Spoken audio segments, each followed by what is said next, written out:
Hey, what's up everybody? Today we're going to be looking at the Hatsune Miku from Kotobukiya. So here we are. This is Hatsune out of the box, straight build, no painting, no gluing. Well, I did some gluing, but most part, no gluing. Anyways, as you can see, there are some parts that you're going to have to paint. But again, this is a model, so it's kind of expected that you're going to have to paint some things. I mean, it's not a straight snap fit kit that's going to look box accurate. You're going to obviously have to do some panel lining and some painting, and if you want to get rid of the seam lines, you're going to have to do those too. But again, this isn't a bad little kit. There are some spots that you do have to glue in the manual, like her little collar here, up here. I'll wait for it to rotate around. Up in here, this area called for it to be glued down. Another area I put glued down was definitely her microphone, because it was a very tiny little spot. And then the little chain that she has normally on her, wait for it to rotate around. This little part right here on the speaker definitely had to be glued in because it kept popping off every time I tried to pose the speakers. So let's get into articulation. Alright, on to articulation. Hopefully this will not explode, I hope. Alright. As we start from the head, you have your down. Ooh, that's really far down. You're up about that far. Your hair, which can go all the way up, all the way down. Rotation. You have your full, oh, there goes the tie. I guess we're just gonna, well, there that goes. So we'll just do it without the rest of that. So your neck can rotate all the way around. That's kind of scary. Exorcist going on there. Anyways, so your shoulder joint, you can go all the way around. You can go up about that far. As for forward and back, you can go forward about that much. Back about that far. Let's see, you have your full rotation here. You got a nice single joint at the elbow.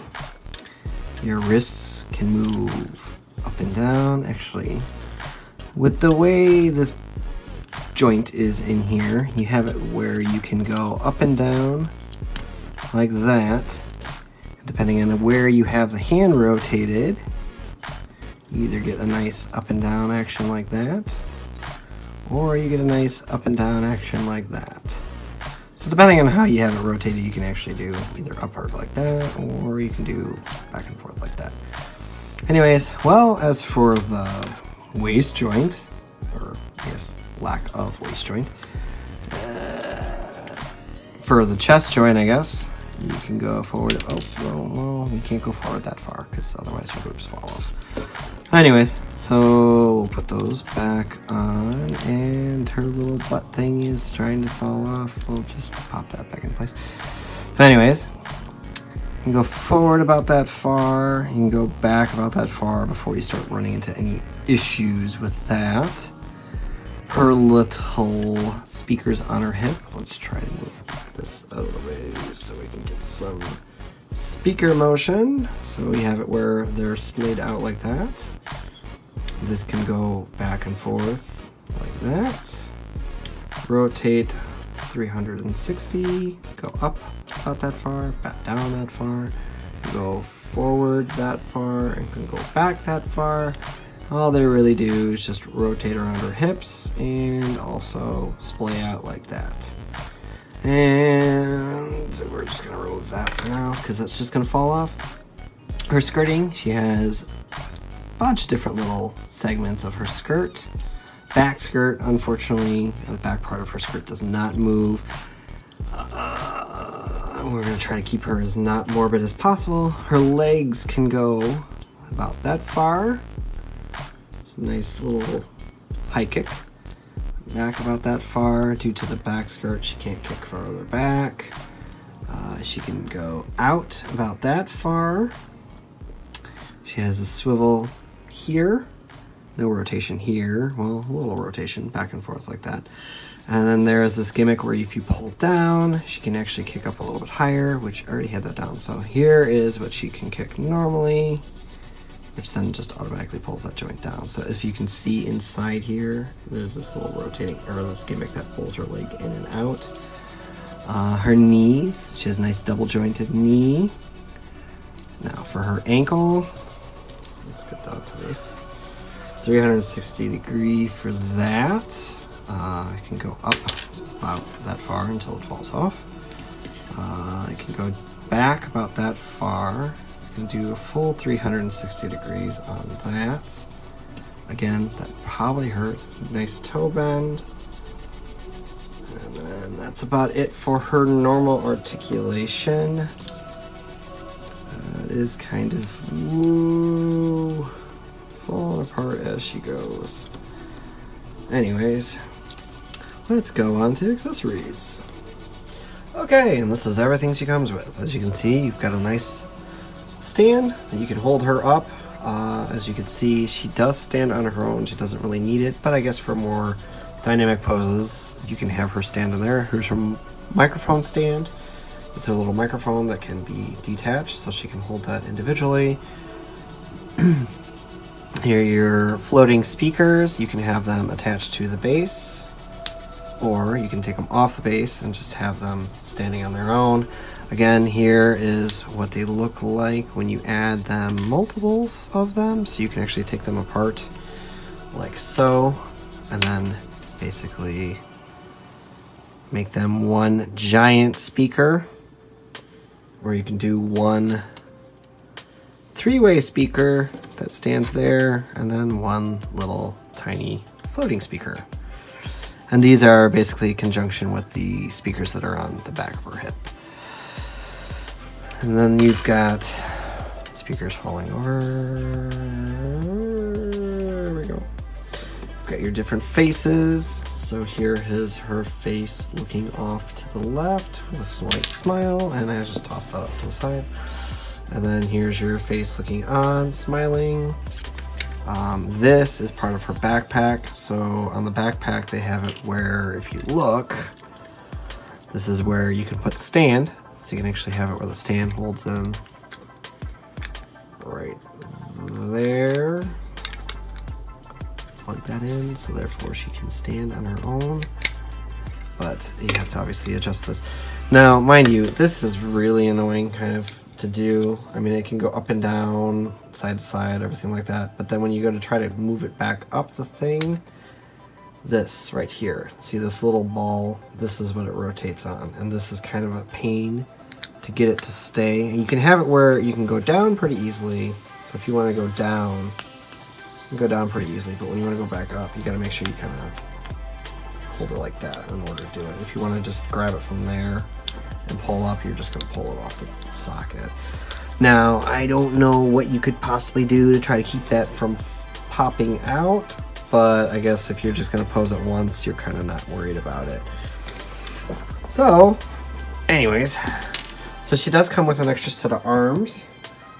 Now, these arms are for when she is not in this type of, I guess, okay, we'll just keep going.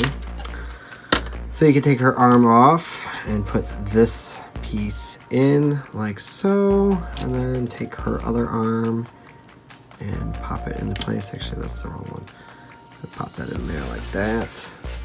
And then she can have her sleeves not be so Vocaloid-y and doesn't have the computer, kind of just a normal look. But again, that is not why you're going to probably buy this kit. You're going to buy it because you want her to look just like Hatsune Miku and have all of the awesome little details that she comes with. Anyways, this kit is kind of fragile. I'm surprised.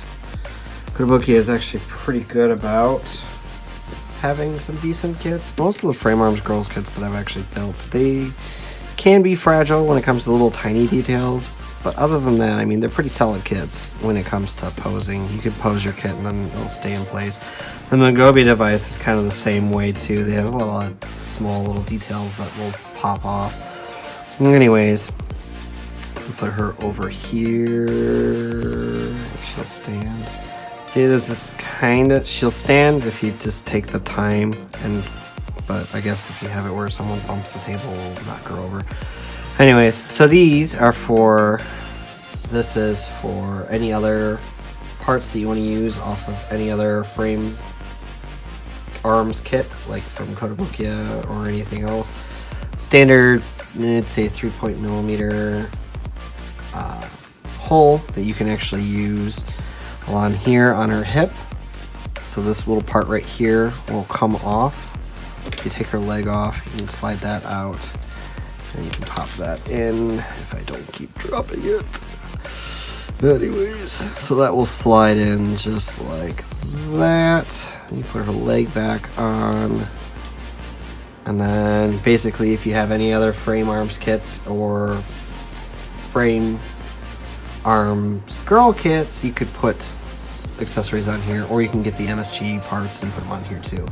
Bandai, I think you could kind of get away with putting some Bandai kits on here too. If not, you can use your standard runner as a piece that you can actually connect two female leads in. You just cut a little bit of runner and put it in there, and then you can put the other part on top of it and have something else hanging off the side, like missile pods or something like that. I mean, if there was a Hatsune concert that she walked out with a bunch of missiles on her legs, I would probably not want to stay. Anyways, so move on to hands. She gets 2 closed fists, both left and right, 2 open hands, slightly open hands, 2 holding hands that have her pointed finger extended outward, and then you have your open splayed finger hands that will be for like waving and or being all cutesy. So let's get this thing all dolled up. Just, yeah, that just, I think I'm going to use the stand and I'm going to put her in a nice pose and we'll do an outro sequence. Okay, so here you go. Pretty much you're just going to pose her once and have her on your shelf, and she'll look nice and decent on your shelf. A little sad about the articulation. Some of the parts just kind of fall off. I mean, usually they're not bad kits from Kotobukiya when you do the frame arms girls, but as you can see in this one, she's definitely a little fragile. I mean, there are some really good aspects about it, but then again, I mean, you saw in the review, she kind of just kept falling apart. But again, it is a model. Some of those parts you could probably glue in and not have to worry about falling off. Like part of this section right here definitely falls off a lot. The 2 pieces that you sandwich together to kind of get it so that it can actually peg in, that falls off a lot too. But other than that, I mean, it's overall a decent kit. I mean, I wouldn't give a really high rating. If you're a big fan of Hatsune Miku, there's really not any other Hatsune Miku kit that you can get besides getting a figure, and sometimes figures are pretty expensive.